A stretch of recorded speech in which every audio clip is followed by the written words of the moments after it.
पता नहीं नंबर क्यों नहीं। ओम सहना भवतु सहनौ भुनक्तु सह वीर्यं करवावहै तेजस्विनावधीतमस्तु मा विद्विषावहै। ओम शांति शांति अच्छा। शांति। 19th verse. हाँ बेटा फिर से पढ़ना बच्चे। तस्मात् आसक्तः सतातं कर्म्यं कर्मः समाचारः आसक्तः हि आचरन् कर्म परम आपनोति पुरुषः. Therefore, always perform the action to be done without attachment. For by performing action without attachment, a person attains the supreme. क्या होती है ना ये तस्मात् आसक्तः सततम कार्यम कर्म समाचरा का मतलब होता है कि हमारी जो कर्मों के अंदर आसक्ति है, आसक्ति means attachment, that is a lot. हमारी कर्म जो भी हम कर्म करते हैं ना उसके अंदर हमारी आसक्ति रहती है कि हम क्या कर्म कर रहे हैं, उसके साथ अटैचमेंट रहती है। कि सपोज आप किसी के लिए खाना बना रहे हो या किसी के लिए कोई काम कर रहे हो या आप किसी ऑफिस में काम कर रहे हो, कोई बिजनेस कर रहे हो, तो जो भी आप कर्म कर रहे हो उसके अंदर आपकी एक अटैचमेंट रहती है। ये जो अटैचमेंट होती है ना कर्म के साथ, वो आपको डूअर बना देती है। डूअर मतलब मैं करता हूँ। तो जो मैं करता हूँ, जब आप अपने आप को कर्ता मानते हो, दो कर्ता, दो में से एक कर्ता हो सकता है, या तो आप कर्ता हो सकते हो या भगवान कर्ता, है ना। दोनों तो कर्ता हो नहीं सकते। एक काम को करने के लिए या तो आप ये बोलो कि ये काम मैं करूं, या फिर प्रभु मेरे द्वारा कर रहे हैं। दो कर्ता तो नहीं हो सकते। जैसे कि दो ओनर नहीं हो सकते। आप बोलते हो कि ये मेरी गाड़ी है, तो आपने बोला ये मेरी है तो इसका मतलब प्रभु की नहीं है ना। ये घर मेरा है तो आपका है, तो यानी कि प्रभु का नहीं है।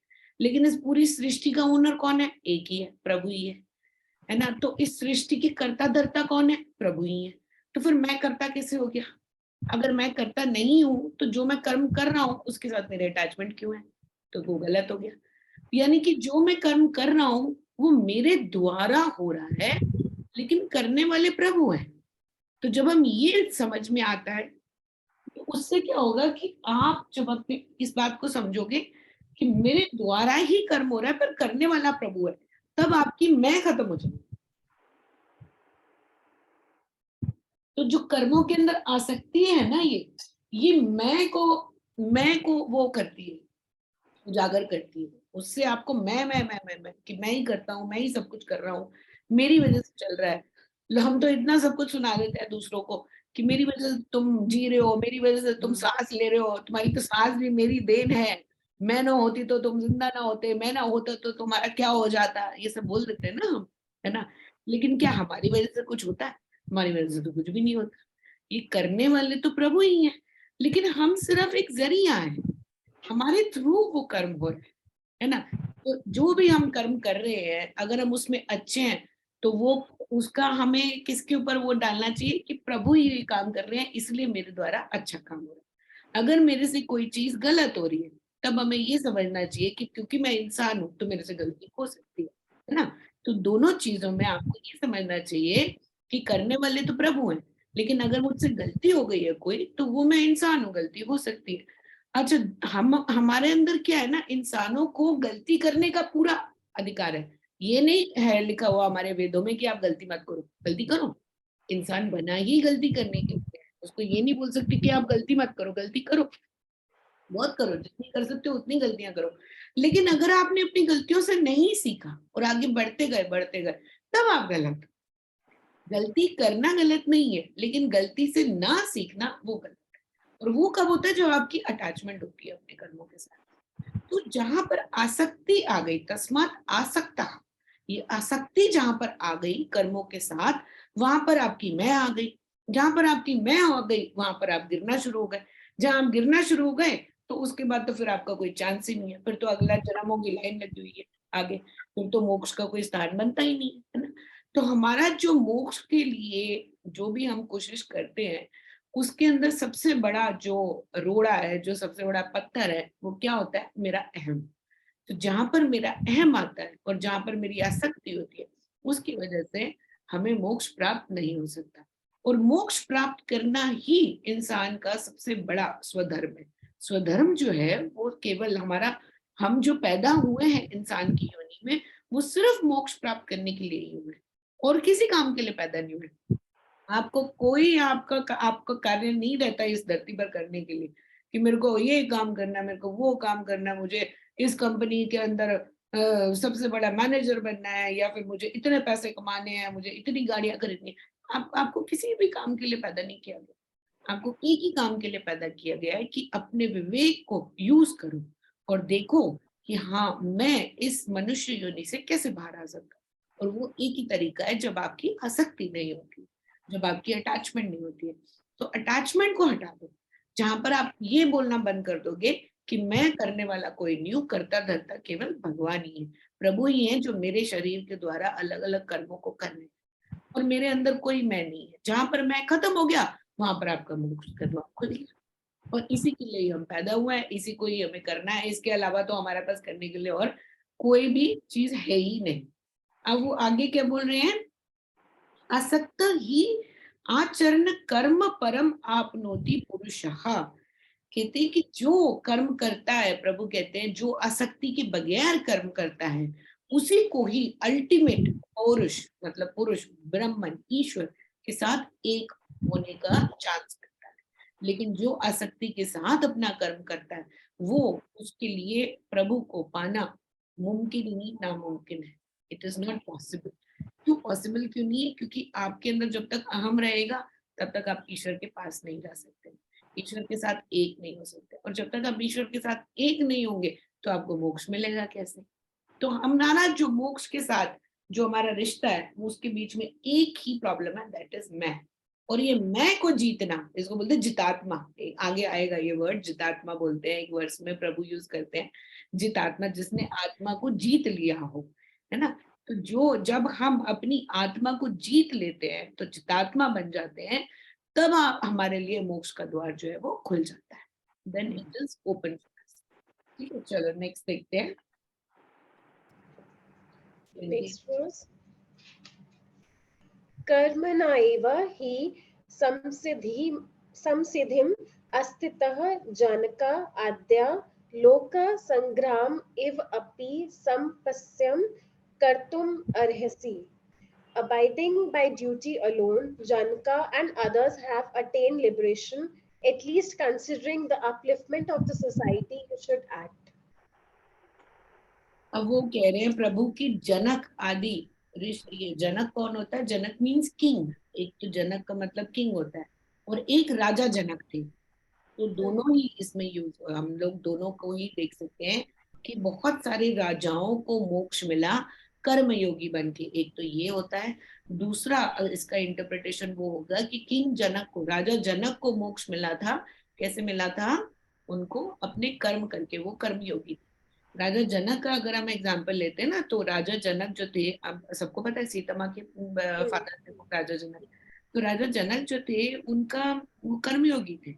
उनका जो है वो इतने बड़े राजा थे, और इतने बड़े महापुरुष थे। महापुरुष मतलब उनका जो किंगडम था ना, वहां पर बड़े बड़े साधु संत आकर के रोज प्रवचन करते, एक दूसरे से बातें करते, वेदों का रोज इतना बड़े बड़े डिबेट चल रहे होते थे। तो राजा जनक की किंगडम ना पूरी भरी हुई थी ज्ञान से, ज्ञानवान लोगों से भरी हुई थी, ज्ञानी लोग आते थे वहां पर। और उनके पास पैसा सब कुछ बेहिसाब था, बहुत अच्छे राजा थे। लेकिन उनको मोक्ष कैसे मिला? अपने लिए उन्होंने क्या किया हुआ था? जो भी पैसा जनता से आता था, जो भी टैक्स कलेक्ट करते थे, वो सारा का सारा अपनी प्रजा के ऊपर। और जो उनको जितना अपने लिए एकमात्र चाहिए होता था, अलग से एक अपनी गाय बांधी हुई है, अलग से उन्होंने अपने खाने पीने के लिए एक छोटा सा फार्म बनाया हुआ था, वहां से उनकी खेती बाड़ी होती थी, और वहीं से जो आता था वो खाते पीते थे और उसी को यूज करते थे। उन्होंने एक भी पैसा जो है जनता का कभी यूज नहीं किया। जो वहां से आता था वो सारा का सारा जनता पे लगा देते थे। That was his lifestyle. तो वो एक लाइफस्टाइल था राजा जनक का, तो वो उसको फॉलो करते थे, और इसी की वजह से उनको कर्मयोगी बोला जाता है, भोगी नहीं बोला जाता है। कौन होता है? अब हम आजकल के पॉलिटिशियन देखते हैं, वो क्या कर रहे हैं भाई? आजकल के पॉलिटिशियन हमसे खा रहे हैं, हम लोगों से खा रहे हैं, और उसके बाद कहाँ ले जा रहे हैं? अपने पास ही ले जा रहे हैं। हमारे ऊपर खर्च तो नहीं कर रहे हैं ना कोई भी, सब अपनी जेब में भरने में ही लगे हुए हैं कि अपनी जेब में भरनी है। कोई हमारे ऊपर तो खर्च करने के लिए राजी नहीं होता। आप जिसको मर्जी चूज कर लो। कोई बोलेगा फ्री में तुम्हें पानी दूंगा, कोई बोलेगा फ्री में इलेक्ट्रिसिटी दूंगा। फ्री में आता कुछ नहीं है, उनके पीछे प्रयोजन वही होता है, कुछ ना कुछ होता ही है। अब पानी फ्री का आ रहा है लेकिन गंदा आएगा, इलेक्ट्रिसिटी फ्री की आ रही है लेकिन 4-4 घंटे जाएगी। तो जो फ्री की चीज आती है वो आपको कभी, फ्री का कुछ होता नहीं है, there are no free lunches in this world. तो ये जो हमारे पॉलिटिशियंस है वो हमारे लिए कुछ नहीं करने वाले हैं, है ना। क्यों नोटबंदी करा दी है गवर्नमेंट ने, इसीलिए तो करा दी। 90% 2000 के नोट है ही नहीं मार्केट में, सारे छुपा करके रखे हुए हैं लोगों ने। नहीं तो निकालो भैया, सारे निकालने पड़ेंगे, क्या करें, उनको नोटबंदी करनी पड़ी है 2000 के नोटों की। तो ये हमारे पॉलिटिशियंस कर रहे हैं। ये कर्मयोगी कभी बन ही नहीं सकते। कर्मयोगी वो होता है जो कि अपने कर्मों से योग में स्थित रहता है। यानी कि कर्मों को, जो भी आप कर्म कर रहे हो उसके साथ आप परमेश्वर के साथ एक योग में स्थित हो। यानी कि आप जो भी काम करो, बोलो कि करने वाला कौन है, परमात्मा। मैं नहीं कर रहा, वो कर रहा है। सपोज आप खाना बना रहे हो, खाना कौन बना रहा है, प्रभु बना रहे हैं। किसके लिए बना रहे हैं, प्रभु के लिए बना रहे हैं। कौन, खाना क्या है, वो भी प्रभु। अभी देखा था हमने थोड़े पहले वर्ष में देखा था ना कि अन्न ही है, अन्न ही, अन्न से ही आगे सृष्टि की रचना होती है ना। तो ये हमने देखा था पहले। तो जो अन्न है वो भी प्रभु है, अन्न बनाने वाला भी प्रभु है, अन्न परोसने वाला भी प्रभु है, अन्न को पचाने वाला भी प्रभु है, अन्न को खाने वाला भी प्रभु है। हम तो कोई है नहीं।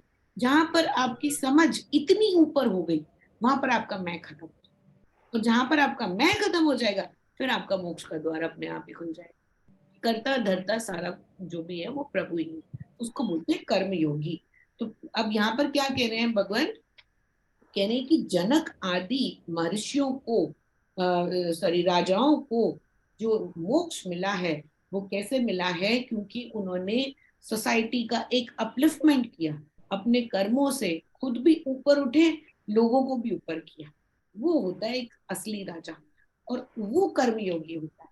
देखो आप अगर किसी कर्म को करने से नीचे गिरते जा रहे हो अपनी लाइफ में, तो आप उस कर्म को करने का कोई फायदा है कि नहीं। सपोज आप कोई काम करते हो, उसको करने की वजह से आप नीचे गिरते जा रहे हो, गिरते जा रहे हो, गिरते जा रहे हो।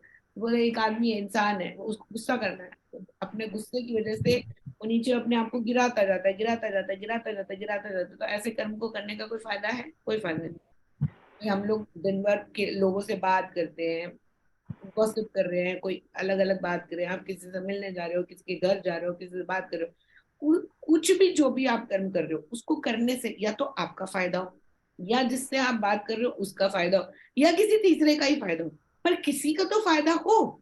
अगर किसी का फायदा नहीं है तो आपको बात करने का कोई वो ही नहीं है, प्रयोजन ही हाँ, तो उसका क्या फायदा ऐसी जगह पर अपने शब्दों को यूज करने का, जिससे ना आपका फायदा हो रहा है, ना आगे वाले का फायदा हो रहा है, ना किसी तीसरे का फायदा हो रहा है। इससे तो चुप ही रहो, चुप रहना ही बेटर है ना। दूसरों के घर जाना है, चलो उस किसी से मिलने के लिए आप जा रहे हो, मिलने चलो भैया आज सहेलियों से मिल के आते हैं या इससे मिल करके आते हैं, आप चले गए, आप उनसे बात कर रहे हो, उठ रहे हो, बैठ रहे हो, खा रहे हो, पी रहे हो, किसी का फायदा हो रहा है, कोई अपने ज्ञान की बात करी, कहीं उसकी समझ में आया, अगर उसकी समझ में आया या आपकी समझ में आया, उससे आपने कोई अच्छी बात सीख ली, या आपने उसको कुछ सिखा दिया, या कोई तीसरे बंदे से ही आपने सीख लिया या उसको सिखा दिया, तो तब तो आप एक सोसाइटी को अपलिफ्ट करने के अंदर आपके अंदर इतनी हिम्मत है।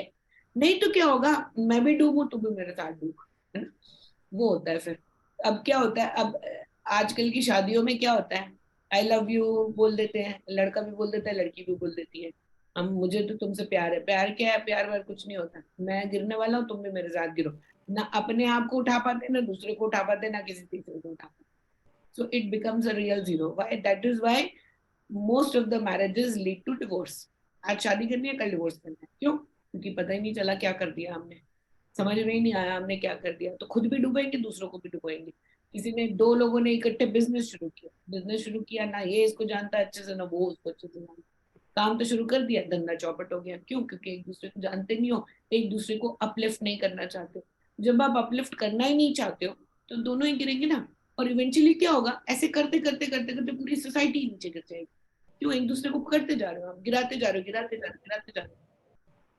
एक वो उसमें एक कहानी सब लोग जानते ही हैं वैसे मेरे ख्याल से, ये क्या नाम है, केकड़े नहीं होते, केकड़े, केकड़े होते हैं। हाँ, केकड़े होते, ये क्रैब्स बोलते हैं ना जिसको, केकड़ा।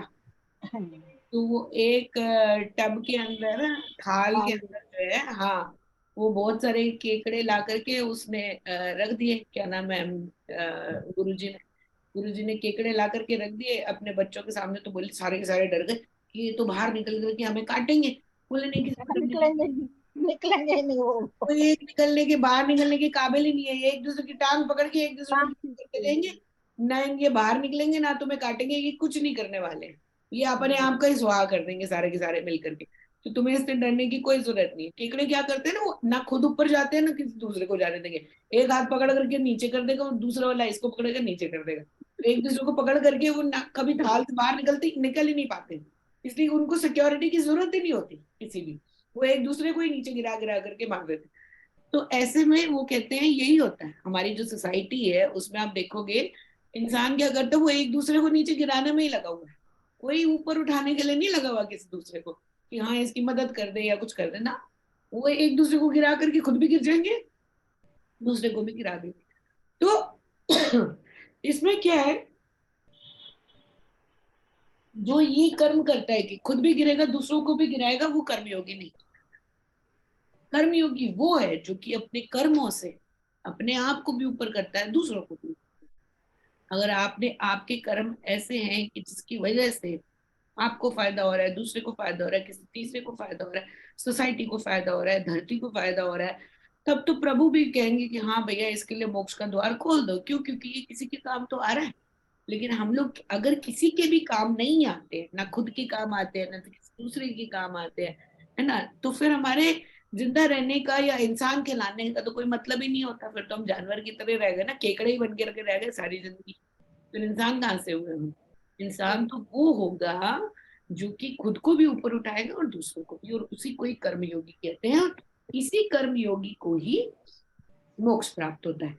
अब देखो मोक्ष, इसमें एक वर्ड और यूज किया है प्रभु ने, लोक।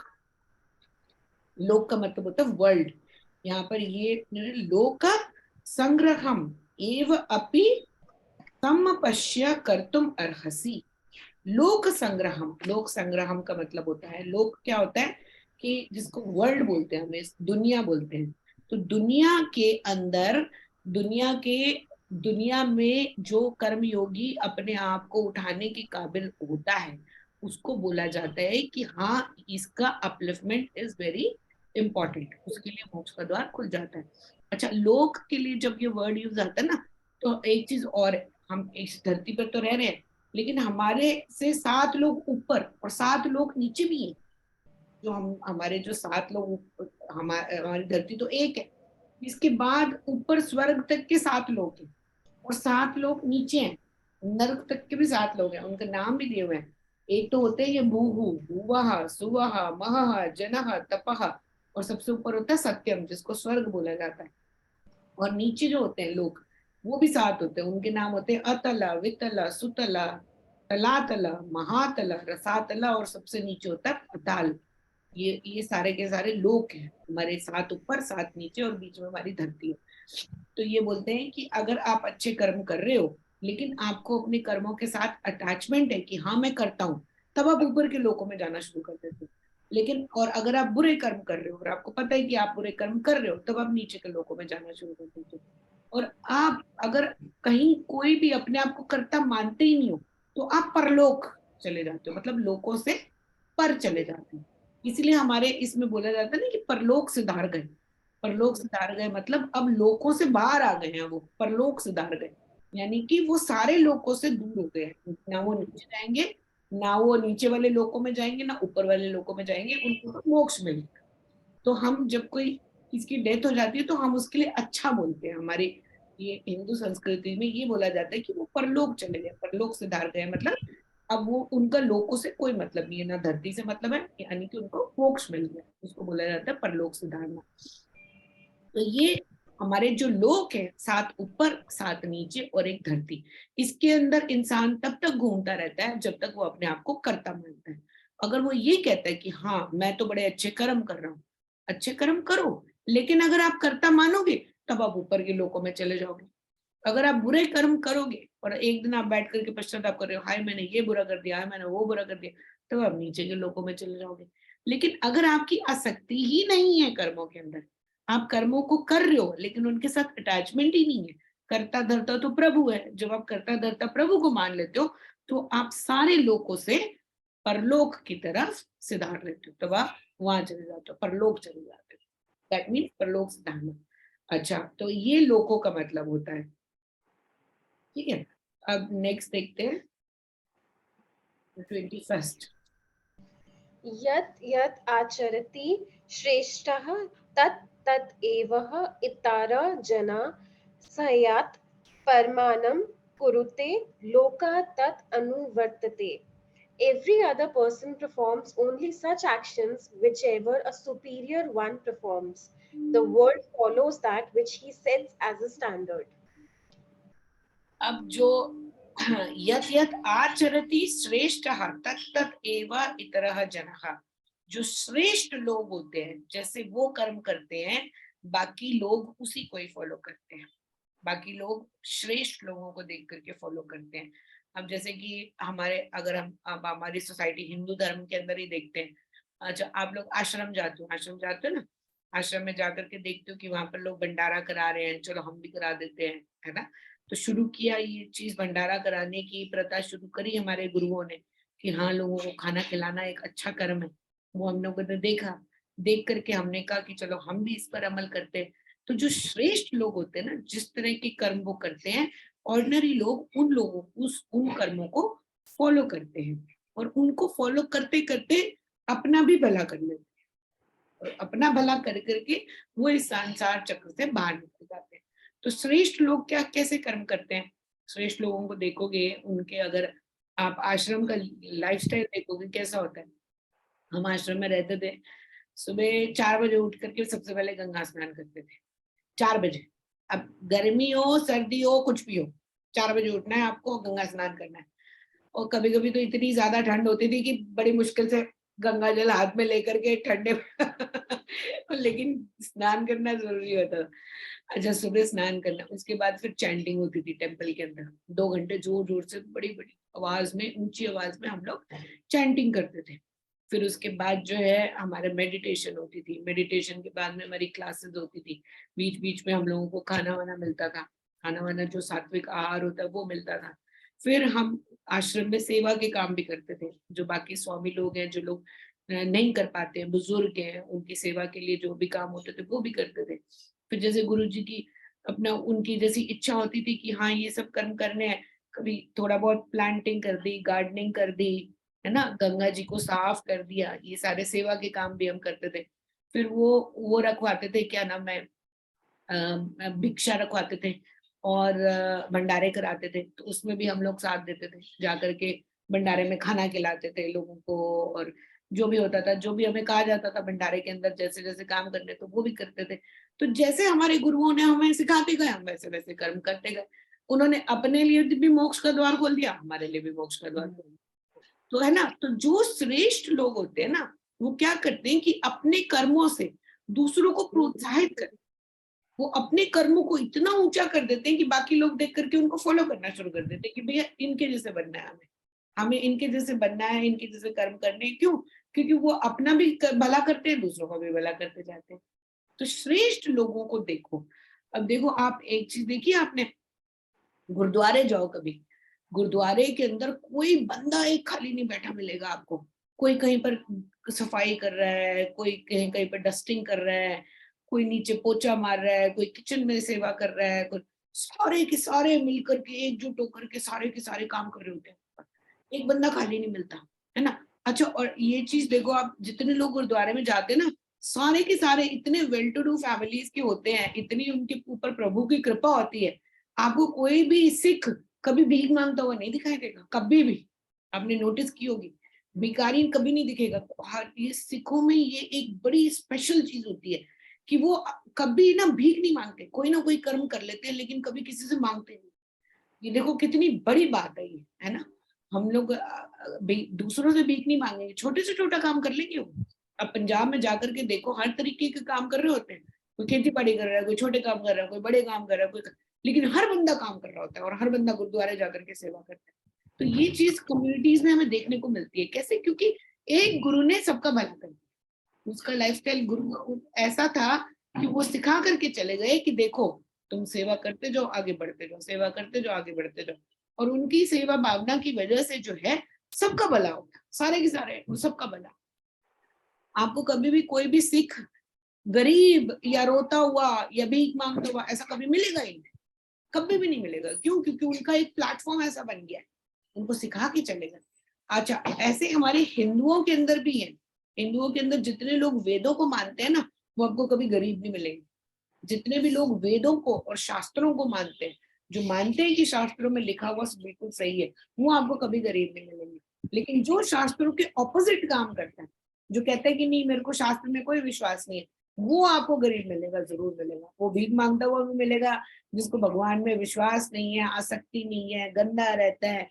गंदगी देखा, अलक्ष्मी को बुलाते हैं, गंदे रहते हैं, साफ सुथरे नहीं रहते, तो वो लोग आपको जरूर मिलेंगे। उनको विश्वास नहीं होता शास्त्रों के अंदर। लेकिन जो इंसान श्रेयस करता है, अपने लिए भी अच्छा काम करके जाता है, दूसरों के लिए भी एग्जाम्पल बनता है, उसको फॉलो करो, अपना भी भला करो और उस स्टैंडर्ड को मेंटेन करो। अब क्या कहते हैं ना, एक ब्रह्म कमल नाम का एक फूल होता है, ब्रह्म कमल। आप कभी बद्रीनाथ जी जाओगे या केदारनाथ जी जाओगे ना, वहां पर तो उधर की मार्केट में आपको कभी कभी मिल जाएगा। वैसे अगर आप तब जाते हो ना, ये जब ये पट खुलता है तब मिल जाते हैं, क्योंकि सर्दियों में खिलता है वो फूल। तो ये ब्रह्म कमल जो है ना, ये बिल्कुल जहां पर बर्फ ही बर्फ होती है ना, बर्फ के बीच में एक फूल खिलता है कमल की तरह, तो इसको ब्रह्म कमल कहा जाता है। दिखता भी नहीं है लोगों को, ये देखने के लिए भी ना इसको आपको कितने सारे पहाड़ चढ़ के जाने पड़ेंगे। लेकिन वो ऐसा फूल होता है कि उसकी खुशबू से पूरा कई किलोमीटर तक खुशबू आती है। इतनी तेज खुशबू आती है उसकी, इतनी तेज होती है कि कई किलोमीटर तक सारा का सारे जगह महक जाती है। तो वो ब्रह्म कमल के खिलते ही सब पूरी की पूरी वादियां सारी की सारी खिल जाती है, खाली एक कमल खिलने से।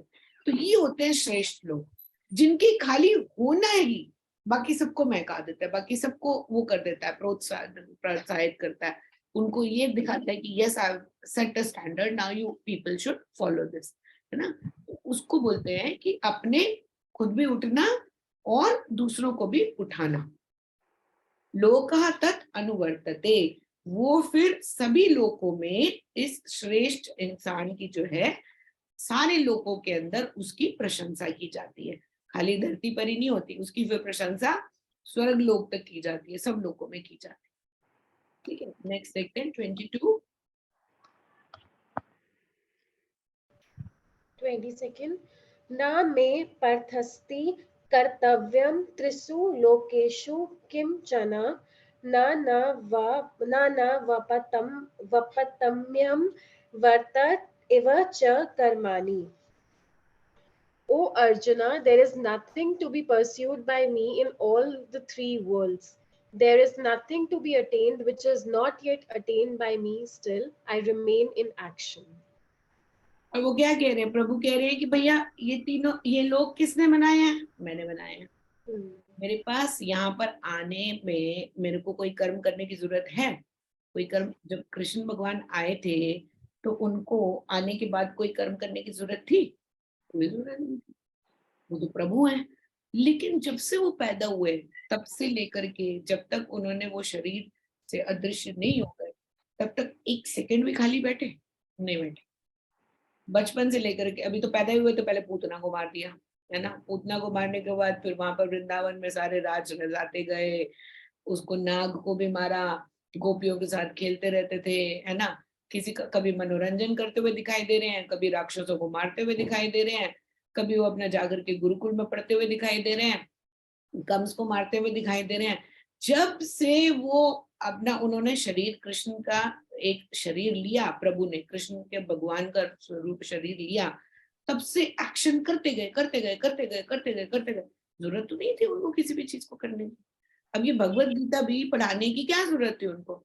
क्या भगवत गीता के अंदर जो ज्ञान दिया हुआ है वो हमारे शास्त्रों से नहीं लिया? नहीं लिया गया हमारा। भगवत गीता एक पहली गीता थोड़ी है, 25 और गीताएं हैं, 25 गीताएं और हैं जो हमारी पहले हैं। और ये बिल्कुल सेम टू सेम जो भगवत गीता है, वैसी गणेश गीता सबसे पहले जो लिखी हुई थी, वो गणेश पुराण में आती है, उसके अंदर बिल्कुल सेम टू सेम आपको बातें लिखी हुई हैं, अच्छा, श्री राम गीता भी है, राम जी ने भी एक गीता लिखवाई। राम जी से लक्ष्मण जी ने पूछा था कि आप आए हो धरती पर तो कोई ज्ञान तो दे करके जाओ। बोले कि ठीक है, फिर मैं तुम्हें ज्ञान देता हूँ गीता का। तो उसको श्री राम गीता बोला जाता है ना। तो भगवत गीता एक नहीं है कि भगवत गीता पढ़ाने के लिए हम कृष्ण भगवान जी आए थे, नहीं, ऐसा नहीं है। गीताएं तो हमारी बहुत सारी हैं, पहले की 25 गीता और है, 25-26 गीता और भी है पहले। तो इसके अंदर कुछ ऐसा वो नहीं है कि नहीं मेरे को यही पढ़ाने के लिए आना है, या फिर मैं कंस को मारने के लिए आया हूँ, या फिर मैं द्रौपदी को बचाने के लिए आया हूँ, या मैं अर्जुन को समझाने के लिए आया हूँ। उनका कोई प्रयोजन थोड़ी ना आने का, नहीं। लेकिन फिर भी वो कुछ ना कुछ करते रहे। कभी कभी शादियां कर रहे हैं, कभी लड़कियों को भगा के ले जा रहे हैं, कभी रुक्मणी को भगा करके ले गए, कभी अपनी बहन को भगवा दिया कभी अर्जुन को बोला तू आकर के सुभद्रा को लेकर के भाग जा। कुछ ना कुछ करते रहे, सबका एंटरटेनमेंट भी करते रहे, राक्षसों को भी मारते रहे, धर्म की स्थापना भी करते रहे, कुछ ना कुछ करते रहे, लेकिन उनको कुछ अचीव तो करना ही नहीं था। तो अब वो क्या कह रहे हैं कि हम जो इंसान है, हम इंसानों को भी करना धरना कुछ नहीं है भाई, हमें कुछ करना धरना नहीं है। हमारा यहाँ पर आने का प्रयोजन केवल एक ही है कि हमें प्रभु के साथ एक होना है, एक ही प्रयोजन है। लेकिन फिर भी इंसान जब से पैदा होता है और जब तक मरता नहीं है, कोई ना कोई कर्म करता ही रहता है। वो कर्म किए बगैर रह ही नहीं सकता एक सेकेंड भी। इंसान की चक्की चलती रहती है पूरे दिन का, आप देखते रहो, सुबह उठने से लेकर के रात को सोने तक सारा दिन वो कुछ ना कुछ लगा ही रहता है उसके साथ में।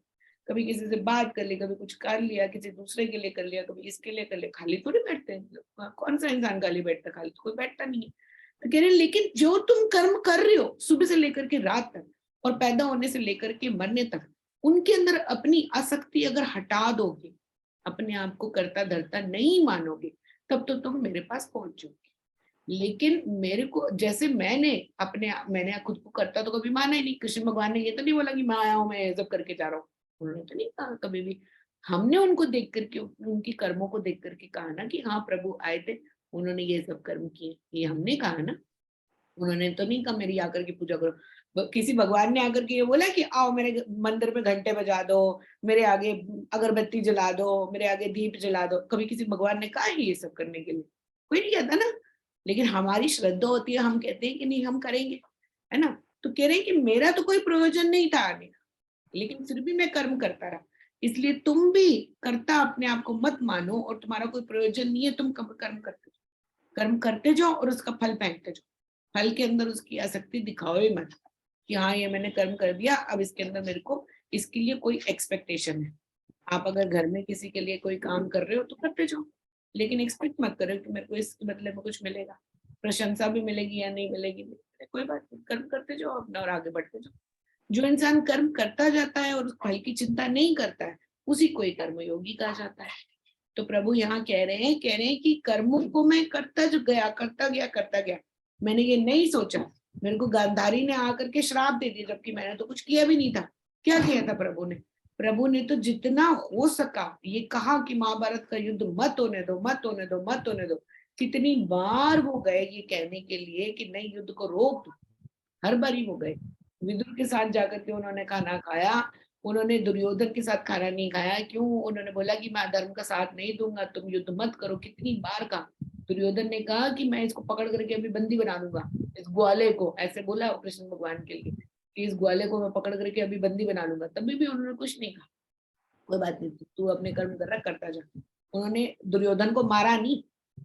अगर चाहते तो वो 1 सेकंड लगा करके महाभारत होने नहीं देते कृष्ण भगवान।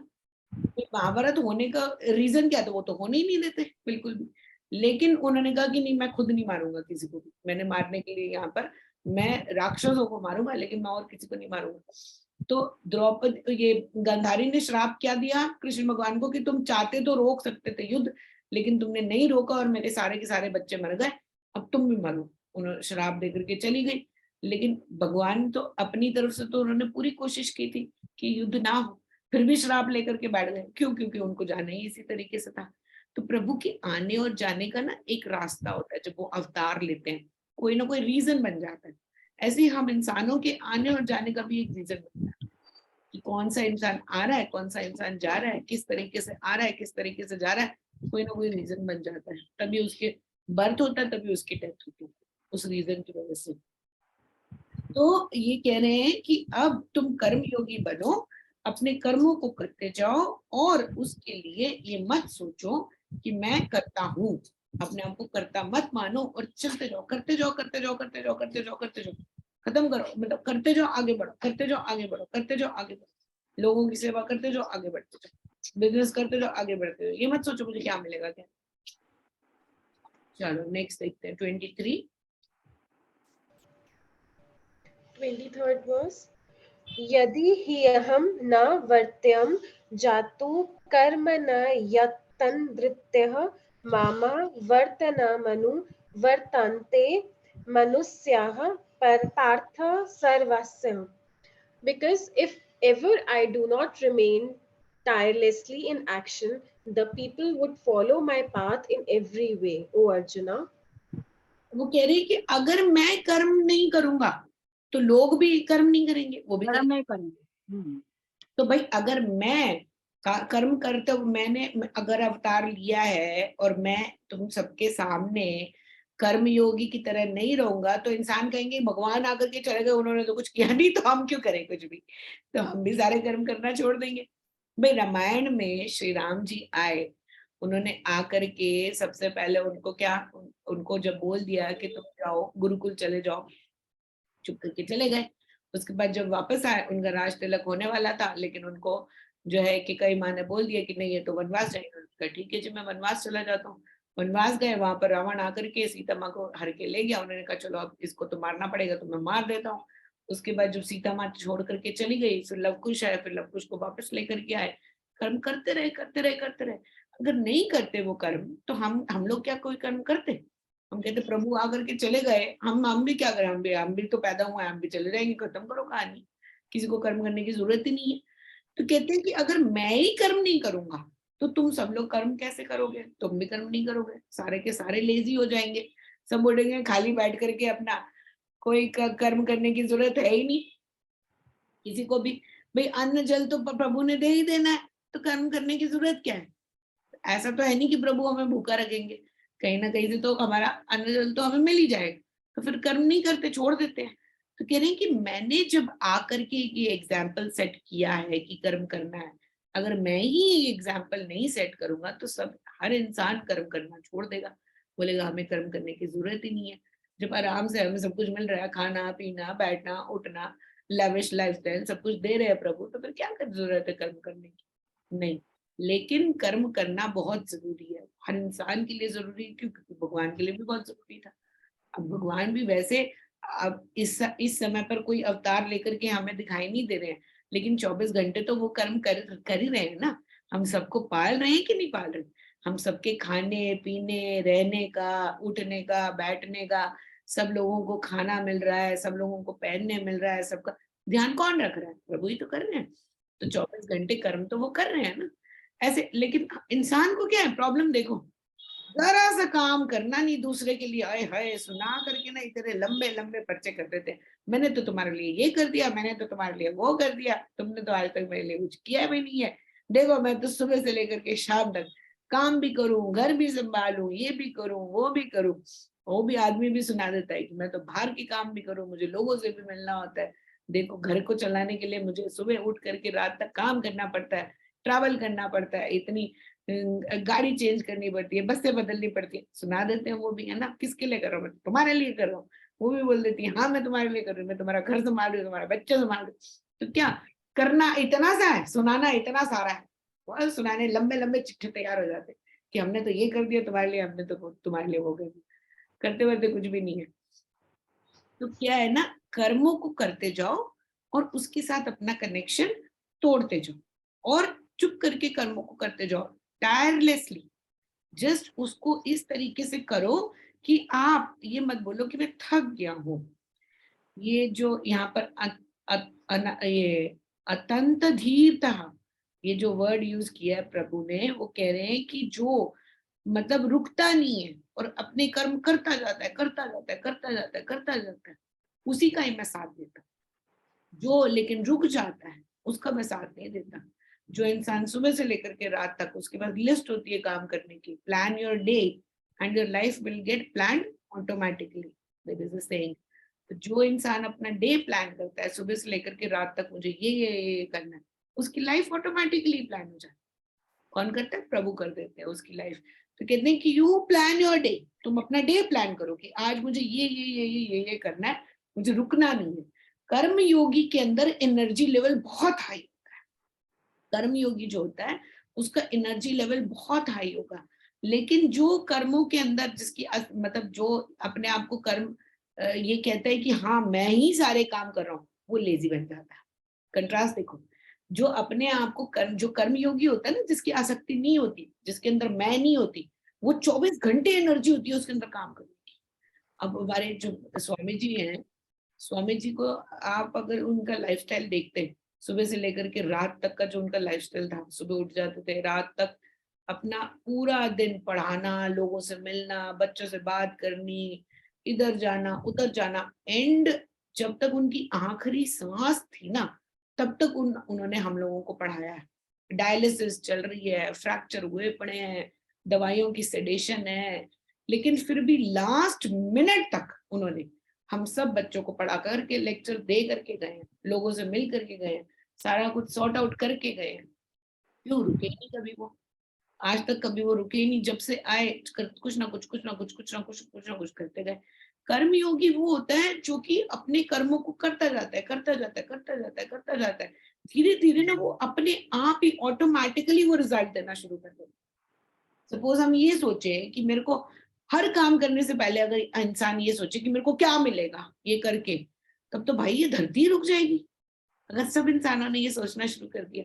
लेकिन अगर आप ये नहीं सोचते कि नहीं मेरे को कुछ मिले या ना मिले, लेकिन मेरे को करना जरूर है, चलो इस बंदे ने ये बोल दिया है कि मेरे को ये चीज चाहिए, फलानी चीज चाहिए, तो मैं दे देता हूँ, मेरे पास पड़ी हुई है मैं दे दूं।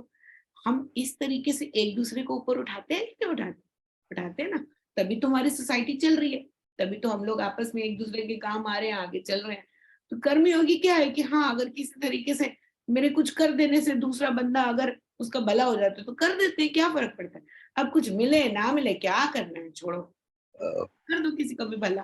तो जो इंसान ये कहता है कर्मयोगी, वो होता है जो दूसरों के लिए करता जाता है और इवेंचुअली उसका खुद का भी भला हो जाता है। लेकिन ये मत सोचो कि मेरे को क्या मिल रहा है, अरे कुछ नहीं, कर दो, पुण्य तो मिलेगा, यही सोच करके कर दो। ये मतलब मेरे को ये काम फ्री में करने में क्या मिलेगा, कर दो भैया, पुण्य तो मिलेगा। इसलिए करते जाओ। अगर हम ये सारे के सारे ये सोचने लग गए, अगर हम ये सपोज मैं ये बोलूं, भाई मैं क्यों पढ़ाऊं तुम लोगों को, तुम तो मेरे को पैसे देते ही नहीं हो, पैसे तो धरती रुक जाएगी, ज्ञान का प्रवाह ही रुक जाएगा। नहीं, लेकिन हम लोग अगर ये बोलते हैं, ये सोचते हैं कि नहीं, ये हमारी परंपरा चली आ रही है, ये प्रभु ने हमें एक गुण दिया हुआ है कि हमें जो हमने सीखा है वो आगे आगे हमें सिखाना है। आप लोग भी जो सीखोगे वो आगे दूसरों को सिखाओगे, चाहे अपने बच्चों को सिखाओ, चाहे अपने शिष्यों को सिखाओ, चाहे दो लोगों को सिखाओ, किसी से बात करो। तो ये परंपरा चलती आ रही है। अब ये क्या है, अगर यहाँ पर फुल स्टॉप तब लग जाता है, अधर्म तब बढ़ जाता है जब हम हर चीज को मॉनेटरी वे में सोचना शुरू कर देते हैं कि मेरे को इसके बदले में क्या मिलेगा। ये मत सोचो, लेकिन जहां पर चांस मिले आपको वहां पर करते जाओ, ये सोच करके कि प्रभु ये चांस तो दिया आपने मुझे, मेरे को एक मौका तो मिला कि मैं किसी के काम आ जाऊं, चलो मैं आ ही जाता हूँ काम, चलो अगर मेरे से ये काम हो सकता है तो मैं कर ही देता हूँ। क्या फर्क पड़ता है? कोई फर्क थोड़ी पड़ता है, कोई फर्क नहीं पड़ता। इसलिए जितने भी चांस आपको मिलते जाते हैं किसी के लिए काम आने की, आप करते जाओ, चाहे वो इंसान के लिए काम आना हो, चाहे वो जानवर के लिए काम आना हो, चाहे किसी पौधे के लिए भी काम आना हो, वो भी आप अपने आप को यूजफुल बनाओ। सपोज आपके द्वारा दो पौधे लगा करके भी अगर ये वायु शुद्ध हो रही है तो क्यों ना करो, कर दो भाई। मत सोचो कि इसके बदले में मुझे क्या मिलेगा, ये वाला पौधा लगाऊं तो इसके ऊपर तो फ्रूट भी नहीं है, फ्लावर भी नहीं है, ना खुशबू है, ना इससे कोई फल मिलने वाला, मैं क्यों लगाऊं? नहीं भाई, हवा तो साफ हो रही है ना, लगा दे, क्या दिक्कत है? तो ये जिसके अंदर होता है प्रवृत्ति की, हाँ चलो कुछ तो होगा, किसी का भला तो होगा, मैं कर्म कर देता हूँ, वो ही कर्मयोगी कहते हैं। और उसी को ही एग्जाम्पल माना जाता है, उसको ही तीनों लोगों में श्रेष्ठ माना। लेकिन अगर आपको ये मत हर चीज को तोल मोल करके सोचोगे, मेरे से ये करने से क्या मिल जाएगा, उसको क्या मिल जाएगा, फलाने को क्या मिल जाएगा, मुझे क्या मिल जाएगा, तब कुछ नहीं होने वाला, फिर तो ये धरती रुक जाएगी। तो तो इसलिए वो क्या कह रहे हैं, you should always remain in action, कर्म करते जाओ एनर्जी के साथ में। जो छोटे छोटे बच्चों को देखा होगा आपने, थक जाते हैं आजकल, हाय हम तो स्कूल चले गए, अब तो हम सोएंगे, हम थक गए हैं, पढ़ पढ़ के थक गए हैं, ये हो गया है। और इतने इतने बुजुर्ग होते हैं जो पता नहीं कितने कितने काम कर देते हैं लेकिन थकान नहीं होती। तो थकान कब होती है? It is always in your mind, हमारे माइंड में होती है कि जो थकान का जो फैक्टर होता है। एनर्जेटिक बंदा जो होता है ना, वो होता है जो कि कर्मयोगी होता है, जो अपने कर्म करता जाता है और आगे बढ़ता जाता, बढ़ता जाता, बढ़ता जाता, वो थकता नहीं है, उसको कभी थकान नहीं होती, वो हमेशा अपने आप को एनर्जेटिक रहती है वो एनर्जी। वो हमारी नानी थी, नानी लास्ट मिनट तक कभी अपना वो कमरे बनवा रही हैं, वो बिजनेस भी संभाल रही हैं। कितनी एज थी उनकी? 96। 96। 96 की एज में, 96 की एज में कोई उनको देख लेता, कर्मयोगी का इससे बड़ा एग्जांपल क्या ही होएगा। 96 की एज थी उनकी, लेकिन अभी भी किराए पे कमरे चढ़ा रही हैं, घर बनवा रही हैं, गायों गायों को कितना पानी, गायों की सेवा बहुत कर, गायों की सेवा करनी है ना। और मामा का बिजनेस तक संभालती थी, तू जा मैं संभालती हूँ, देख रही हूँ तेरी दुकान। 96 की एज में एक सेकंड नहीं बैठना, खाली बैठना ही नहीं है, कुछ ना कुछ करते रहना, करते रहना, करते रहना, करते रहना।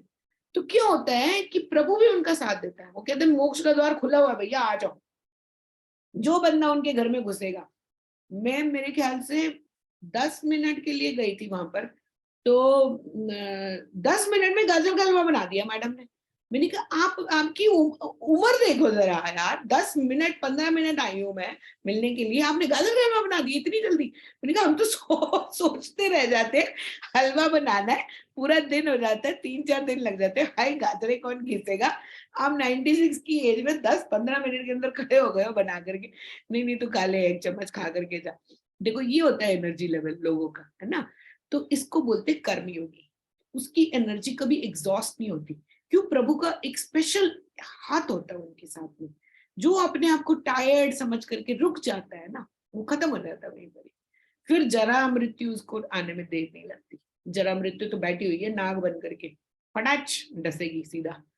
जरा मृत्यु उसको नहीं आती जिसके ऊपर प्रभु का पूरी कृपा है, जो एनर्जी लेवल अपना जिसका हाई रहता है, 24 घंटे अपने आप को कर्मों में लगा करके।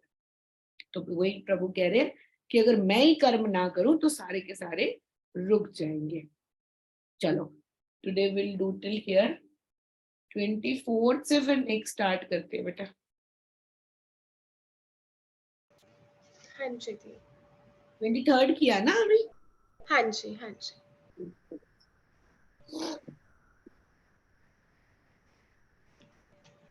ओम पूर्णमदः पूर्णमिदं पूर्णात् पूर्णमुदच्यते पूर्णस्य पूर्णमादाय पूर्णमेवावशिष्यते। ओम शांति शांति शांति। हरि ओम।